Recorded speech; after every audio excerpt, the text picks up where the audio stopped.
Well, I guess first of all, welcome to the Big Ten, Thank you. right? I mean, so what feelings does that create for you? I mean, what does that feel like? It feels a little more real. I feel like the last, whatever it's been, year and a half, like we talked about it some, but we were trying to keep what we were doing in the present, the real focus. And like now it's actually here. Being here, today, like seeing like all the logos together, right? Like just like it's here and it's time and it's exciting.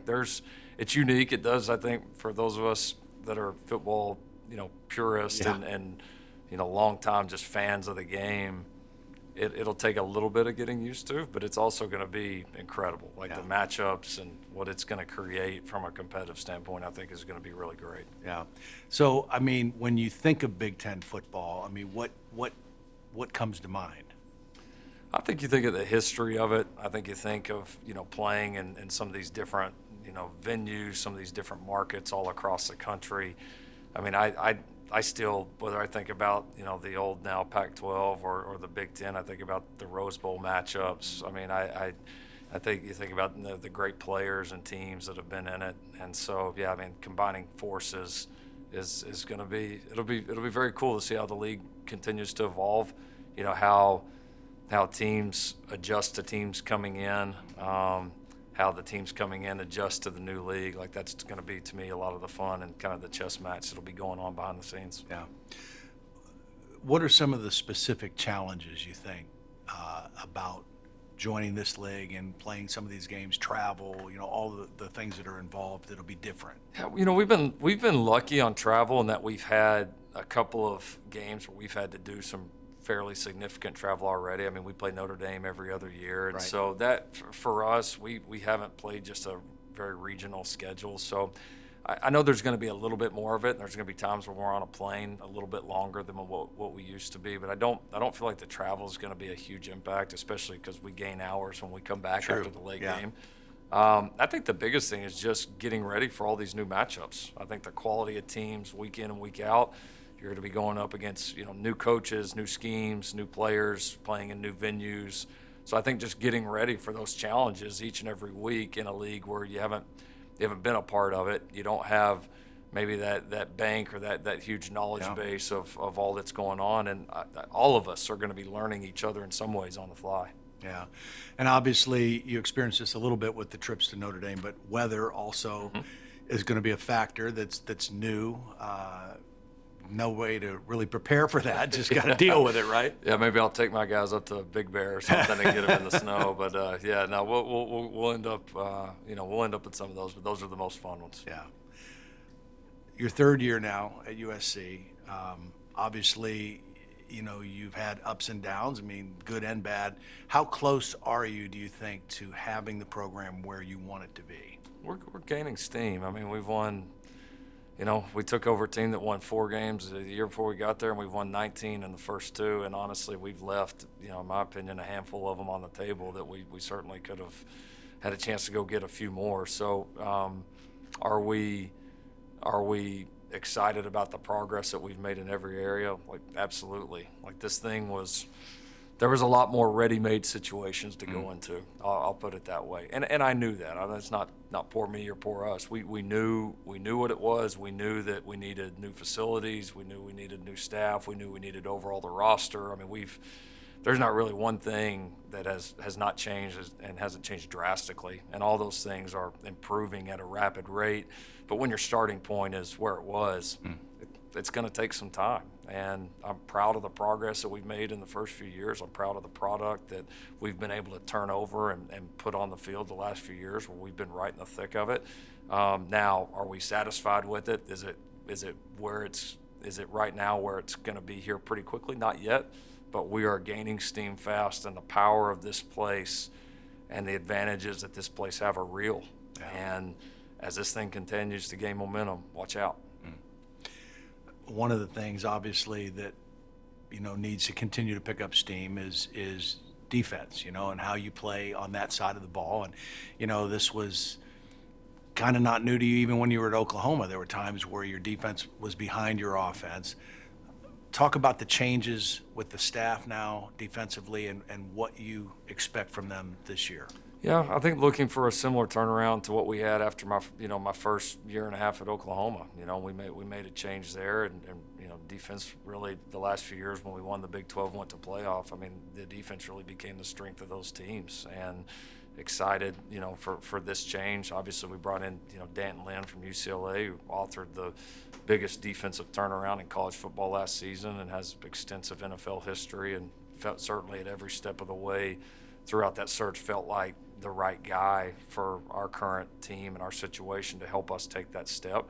And not just Danton. I mean, we equipped him with what we believe is the best defensive coaching staff in the country. We hired Matt Entz, the head coach at North Dakota State, who won 6 national championships. Hired Eric Henderson, who was coaching a guy named Aaron Donald for the Los Angeles Rams as their D-line coach. Brought in Doug Belk, who's a defensive coordinator at Houston. I mean, we really assembled, I think, a phenomenal staff, and I think it starts with that. The talent base is continuing to grow, and we think combined with that staff, we're going to have a chance to gain some real momentum there and play the kind of defense that we know we can play. Yeah, and obviously, in the last couple of years, you put a staff like that together, and the transfer portal allows you to find some guys that you can improve quickly, right? It does. We've certainly used it here early on to kind of shock the system, if you will, of this roster a little bit to get competitive early. Now, I do still very much deep down believe that the best way to build programs is developmental.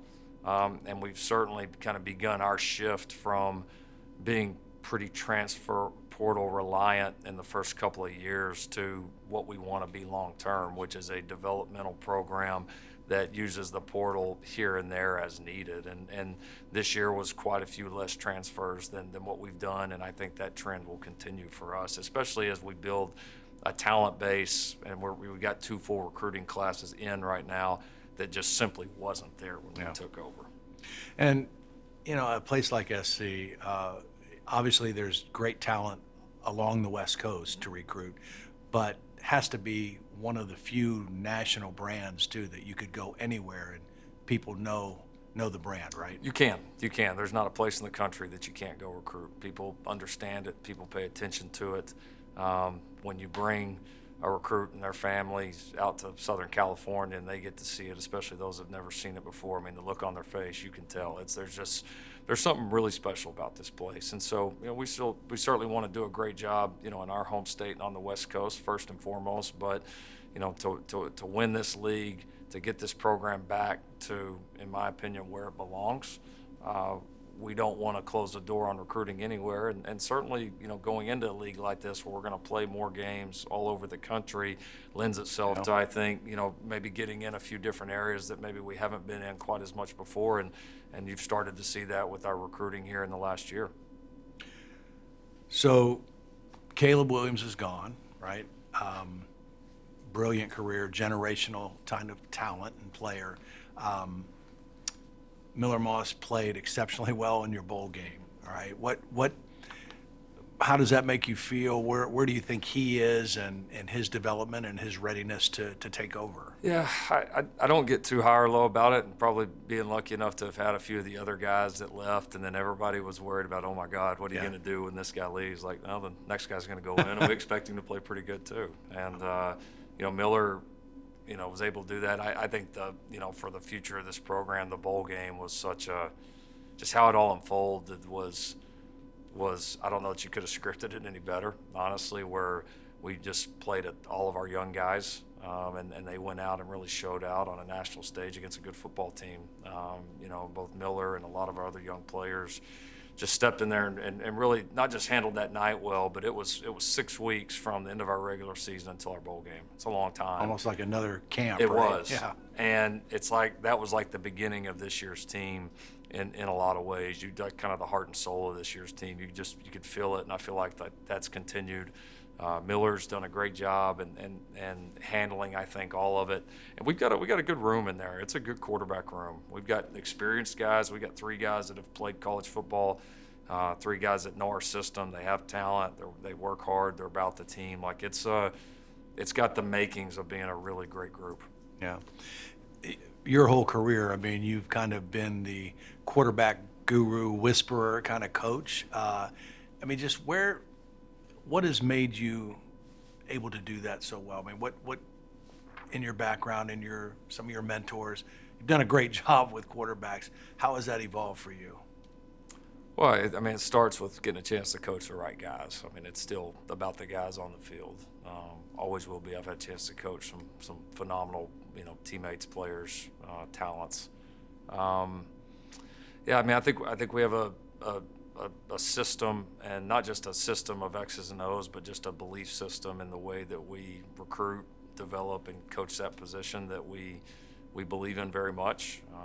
We've tried to adapt it through the years to make it as good as we can. It's I'm not saying it's perfect, but there's just a lot of trust and belief and kind of verification of trust based on kind of how it's win. And so, yeah, it's been a fun run with those guys, and hopefully we have a bunch more just like that. Yeah. One of the things, they have a couple exhibits out here, with some of the new technology that's going to be allowed in college football this year. What do you think about those? I mean, the communication and the iPads on the sideline, pretty incredible. Yeah, I think the communication piece is great. I mean, for obvious reasons, which this league knows better than most, it needed to happen. And I think that's a great piece of it. I don't think that necessarily gives one team any advantage over the other. I mean, you could argue maybe some points, but I think that was a necessary step. We'll see on the video piece. I was probably one of those that wasn't very much in favor for that. I think the purist in me thinks you ought to be able to look at a play one time while it happens, and you got to decipher it and remember it and be able to figure it out. So especially us kind of skipping the NFL and going straight to like live video and not just the still shots on the sideline, to me was a little bit of a head scratcher. But listen, I don't decide the rules. The rules are the rules, and we're going to try to make them an advantage as much as we can. Yeah, I think Bill Belichick said something about the similar thing, that the video can make an average coach look really smart. That's been a little bit. That was our argument with it in the first place. Yeah. So I guess one other thing, just the Big Ten, a lot of times is physicality. You think of now, they've evolved as well, Sure. right? They're throwing the ball and playing more wide open, but still, particularly when you get into November, the ability to run the football, defend the run, be physical becomes paramount. What are some steps that you guys have taken? I know there's the one thing with the diet and some of the things nutrition-wise. Talk about how you're preparing your team in that way. Yeah, I totally agree. I mean, I think to win championships in any league, you've got to be able to do that, especially at the end of the year when you get into some of those games where whether the weather's a factor or not, where you've got to go grind it out and finish a game or go have a tough drive to win on the road. That's something we became really good at Oklahoma, in my years there, and those times of the year we were able to do that. And so certainly building that, regardless of what conference that we were going to be in here, has certainly been a big part of it. We've continued to build the line of scrimmage, and there's certainly, especially on the defensive front, been a major push to add more size, more girth, more strength, and we've worked to do that both through the guys that we've recruited, the way we've developed them. We were a single gap defense here previously that relied on athleticism and getting in the backfield and creating penetration to where you could, obviously disrupt what teams were doing. We're going to be a little bit more traditional in terms of the style of front, and so our body types that way have changed, even the guys that have already been in our program. So I think it fits well with the move that we're making, and you could certainly feel a difference in spring ball. You came from a place, Oklahoma, where there were great expectations, right? The fan base spoiled in some ways, expected championships, conference, national championships. USC, same kind of place, right? It's been 20 years since SC's won a national championship. What's it going to take, do you think, to get yourself to that place, to be able to be competitive for that? I think we have to stay steady. I think we've had to, and we have to. It's like a combination of being aggressive in the areas that we've needed to be aggressive in that we're way behind. We're in the process. Our facility right now would rank, in the bottom part of college football. Our facility that's being built right now next year will be, probably in the top 2 or 3, if not the best one. And that's something that USC deserves, right? We've got a brand new athletic administration, brand new AD who's done a phenomenal job. We're in a new conference. It's a brand new staff. It's a brand new roster. I mean, we have the overhauls that have happened in the last 2 years have been so massive, and they needed to, and we've been aggressive. And now, once you make those changes, doesn't mean necessarily that everything is perfect the way you want it. Now those things have to start to take hold, and that's when the building really starts to happen. So I think now that a lot of those things are in place, I think we've got to stay steady, and we've just got to continue our climb. We're getting better. We're making progress. We're doing the things we need to get us back to being a championship program. The advantages at this place are so real, and they are so significant that we've just got to get the other stuff back right so those advantages can put it up above again like it was for so many years before, back in the 2000s when Pete was there, and obviously all the history before. Like, it'll be that again. Yeah. Like, I'm telling you, it's going to be that again. But we have to get these other parts right so that it can shine like it really can. Last thing, just the expanded playoff. I mean, your thoughts on that and just the potential for more access. It's good. It's good. It needed to happen.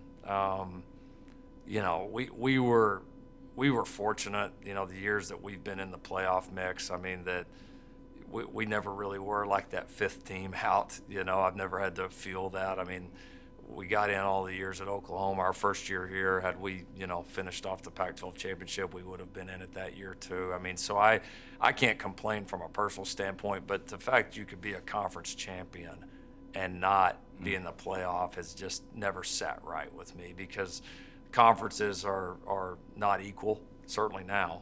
And non-conference schedules are still not equal, not even close. Right. And so there's got to be something that, like, no matter what happens, if you're good enough to win your league, you ought to be playing for a national championship. So that needed to happen. And then I think with us expanding, with the SEC expanding, and now you got 2 leagues that the quality of teams far surpass the other leagues. You don't want it to be a penalty for being in such a great league. So to have more spots is certainly, I think, just the right thing. Yeah. One kind of random question. This is for Sunday Night Football for NBC. Okay.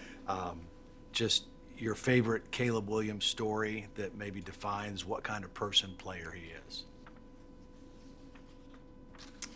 Oh man, I mean, my favorite story of Caleb on the field is still probably him taking over in the OU Texas game. I mean, just as a freshman, and the way he handled that moment and that type of a rivalry game, that was a really special moment in a game. Obviously, that's a really, really important game. And then the other one I would say is here at USC when he won the Heisman, was the first player in history he took his entire offensive line, even the guys that were backups, to New York to be a part of the Heisman ceremony and all the history and all that those of us that have been fortunate enough to be a part of that. Like, it's a big deal. It's an impressive thing, and to be that selfless in that moment and think about having his guys there, and they arranged and did it all. Like, that was shows you a little bit of who he is, kind of behind the scenes or away from the field.